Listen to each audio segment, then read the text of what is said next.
Is this lighting too angelic for this video? Maybe. Am I gonna maybe potentially hate it while I'm editing? Possibly. Hi besties, my name is Angie. This is my channel. Maybe I'll read today. And I know I'm late. I know I was supposed to do this several weeks ago, but if I'm being honest, this is the first time in a very long time that we're actually getting natural lighting that like looks good. And so now I'm ready to actually do a sit down video. And so that's what we're doing today because it's finally time to talk about our March favorites. We don't have a lot to talk about. It's not a quantity video, but it is a quality video because in the month of March, I was just busy and sad and my attention span wasn't working. I was also on vacation for a week, so we didn't have a lot of time to focus on reading or movies or knitting. So we're working with what we got. And I know I could have probably just skipped March and went on, but like I really want to commit to making one of these videos each month. That's my goal for this year. In March, I read several books. A lot of them were good, and I think it helped me get out of my reading slump. There are only two that have really stuck with me and that I really want to talk about today. So the first book I want to talk about is Look at the Lights, My Love by Annie Ernaux. This was my first Annie Ernaux. This will not be my last, because I absolutely devoured this book. I was so intrigued by the subject matter, and I feel like Annie Ernaux has such a wonderful way of like putting words together and making something seem very beautiful and very important and very lovely. This book is actually a collection of Annie Ernaux's notes and journal entries all surrounding her local supermarket. And she takes note of like the people who show up at certain times, what's on sale, what's not on sale, how soon do holiday decorations go up, etc., etc. And I can admit that seems very okay and very blah on a very surface level, but this book and the way that she writes is just so beautiful, and it was just a lovely little reminder to appreciate the beauty in the mundane. I feel like we in society only bring importance to like the big cinematic stuff in life, right? The milestones, the celebrations, the rock bottoms. And especially in this age of social media where it's like, if I record this huge cinematic moment,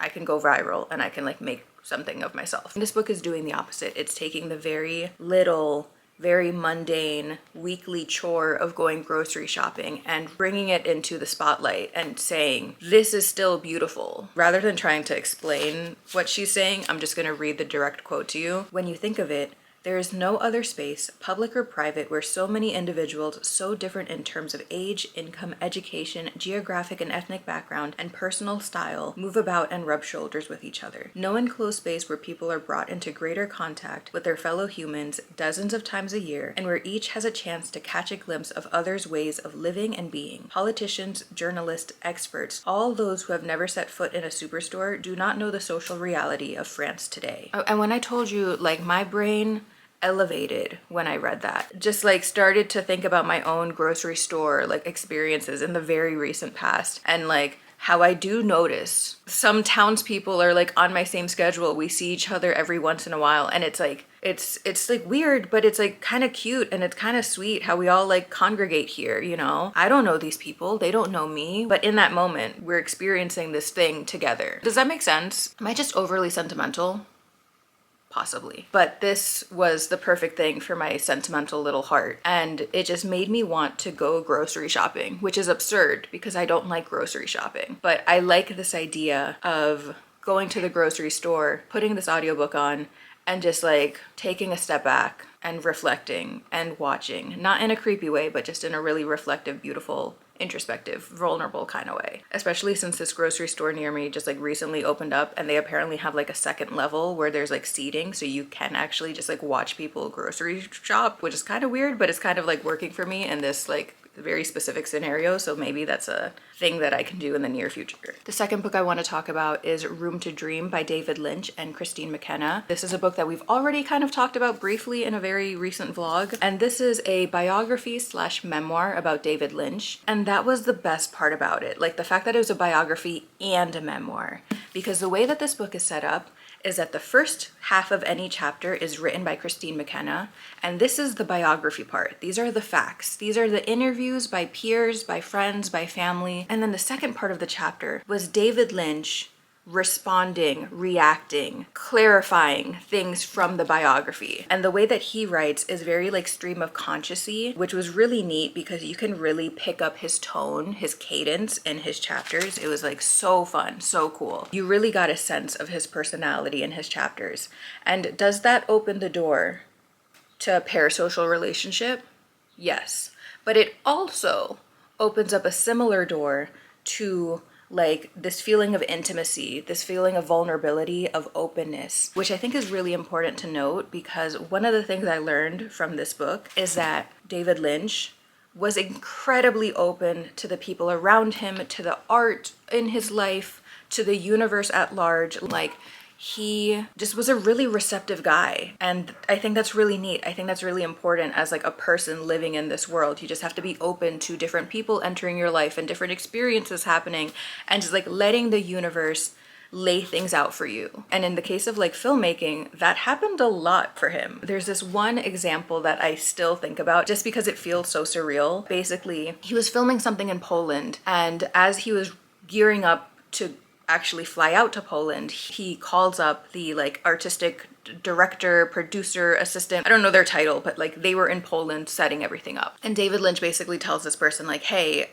we're flying out in a week and I just got this idea, this image of recording a scene in a circus with like dancing horses. I don't know if I'm going to use it in the movie, but it's something that's been living in my head for a while, and I feel like if we get the chance, I need to record it now. And so this other person was like, there are exactly 2 circuses in the entire country of Poland. I'll see if either of them are free. And when they call up the first one, not only are they free, not only do they have the dancing horses, but they just set up shop in the exact town that David Lynch was going to film it. It's little moments like that that just feel like super serendipitous, super kismet, and you can chalk it up to coincidence, or you can have a bigger imagination and a bigger heart and say that it's the universe just providing. And I think life is more interesting when you choose the second one. And one of the things that he said regarding this like way of life of being open to the universe is that everything is possible, and sometimes something just appears out of nowhere and makes everything right. That can happen in life.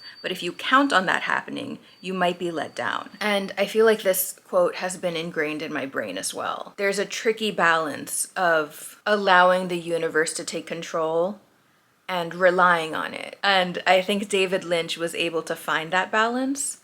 And I think I want to find that balance in my life as well. In this book, you also learn a lot about his creative process. And what I didn't know about David Lynch before reading this is that he was really something of a Renaissance man. He was a painter, he was a sculptor, he was a furniture maker, he got into music, he like went on tour briefly. He was also really into yoga and meditation, and he wrote a book on that, and then he went on tour promoting that book, and he was like something of an internet sensation. Like during the internet boom, he created a website, and it was like something of an early Patreon where people could subscribe for like $5 a month, and he was posting short films and doing like Discord discussions. And it was just like so fascinating that this guy, like, it wasn't just movies for him, it was just art. It was just getting these images and these ideas and these sounds that were living in his head out into the universe. And it was never about being a successful artist. It was just about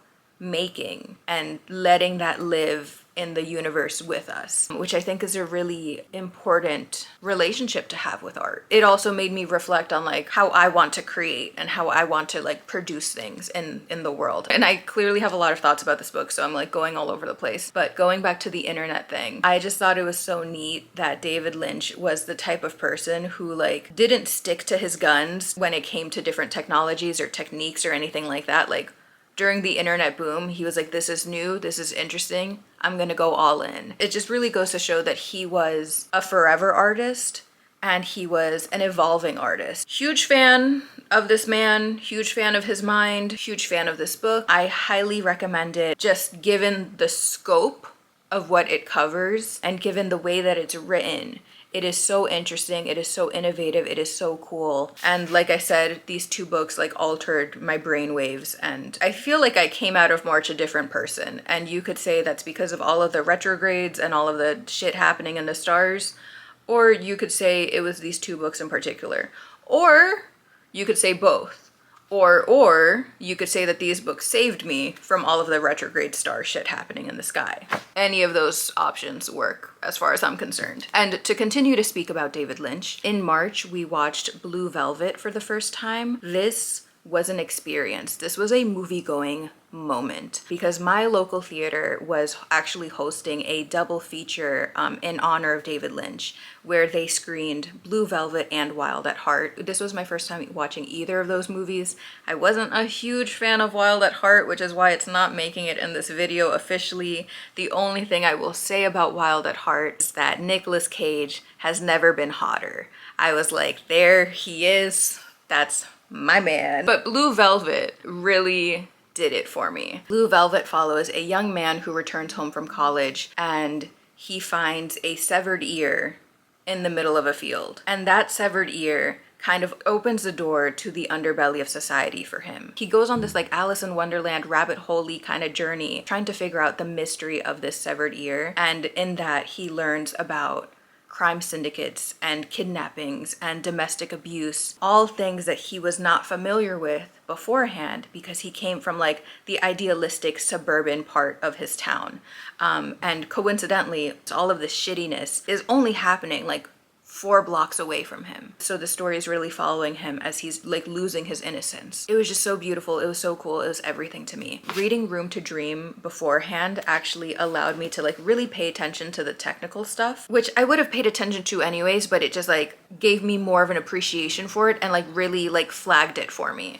Because in Room to Dream, they talk about all of his films, but in Blue Velvet, they specifically talked about his use of shadows and how like nearly obsessive David Lynch was with creating really dark, eerie scenes. So a lot of the scenes in Blue Velvet are lit by like candles or like a lamp off screen. It's really effective in showing our protagonist entering this like dark side of the world. But there's one scene in particular that like still haunts me. And if I can include it in this video, I will. And if I can't, I'll just include a link in the description below to the actual scene. But it's when Laura Dern's character is first introduced. The scene is like pitch black and she emerges as like a beacon of light into the frame. And just the way that she does, it's like eerie, but it's also like beautiful. And it's like she's like a ghost, like not even a ghost, she's like a guardian angel. What I love the most about this movie is its discussion and its exploration on like wealth and class privilege. I don't know if David Lynch did this on purpose, but basically we're following this very well-to-do, very middle class, very idealistic guy from this very idealistic suburban family. He's going on this rabbit hole adventure into the underbelly of society, and it's fun at first. It's intriguing, it's new, and above all, it's taboo. He knows he shouldn't be doing this, and that's why it feels so interesting and cool and good. He even sees himself as the hero in a lot of ways, which makes him feel even better about doing this. He's doing a good thing, right? He's helping someone try and get out of this world. But when this world becomes too much, too violent, too real, our protagonist kind of panics and he kind of backtracks and he tries to go back to the suburban wonderland that he was from. The reason why it works is because he has that privilege. It's because he has that life. He has that safety net. He has that foundation. Whereas all of the people that he meets in this other world are trapped. It's not as easy for them to escape the violence, the abuse. And it also reminded me a lot of another movie that I watched in March, which I wasn't planning on putting on this list because as a standalone, I didn't feel a lot about it. And I can admit I only really watched it for Matthew Lillard, but in March, I also watched SLC Punk, which has a very similar trajectory. In that movie, we're following these two college students who are punks. They're anarchists. They're anti-government. They're anti-establishment. They revel in chaos, violence, drugs, sex, etc., etc. And our protagonist in that movie is actually really particular about phonies. He hates a phony. He hates how they don't stand for the punk movement in the right ways like he does, because he's in it for the right reasons, right? But again, in a similar course of events, when things get too real, that protagonist is also able to step back and return to the suburban wonderland that he grew up in. And again, they're able to do that because of their class privilege. It was just fascinating to me that I coincidentally watched these movies back to back in the way that I did, and they were saying the same thing, and they were kind of just like in conversation with each other. And as far as knitting goes, I got nothing to show you. I didn't finish a single project, but I can tell you I'm slowly making my way through some projects in April, so hopefully I have a little bit more to share then. Thank you so much for watching. I hope you enjoyed this video. I hope you have a great day. I hope any project that you're working on is going well, and I'll see you in the next one.